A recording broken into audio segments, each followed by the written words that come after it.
मैं पीके पांडे हूँ, GM NHIDCL जो PMU सोनमर्ग है हमारा। इसके अंडर में ये जो आप पीछे टनल देख रहे हैं इसको जेट मोड टनल बोलते हैं, जिसकी लेंथ है 6.4 किलोमीटर।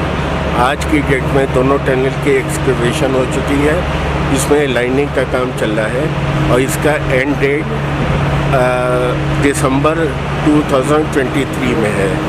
बेसिकली जेट मोड बनाने का पर्पज़ ये है कि यहाँ से 2 किलोमीटर टूवर्ड सोनमर्ग जाने में हमें कम से कम 15 से 20 ग्लेशियर्स पड़ते हैं, जिसकी वजह से दिसंबर से लेके मार्च तक ये सड़क बंद हो जाती है विंटर में।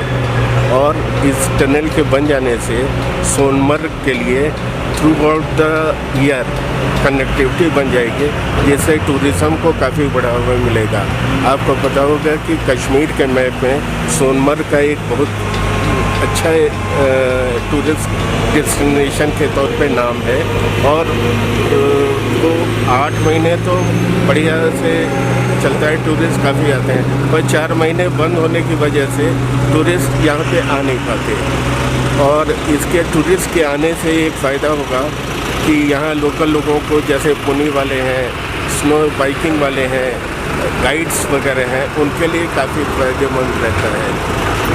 और इस टनल की वजह से एक और पॉइंट है, सोनमर्ग में आर्मी के लिए भी स्ट्रेटेजिक पॉइंट ऑफ व्यू से यहाँ पे ट्रांसिट कैंप्स हैं, जिसको उनको भी थ्रू आउट द ईयर की कनेक्टिविटी मिल जाएगी।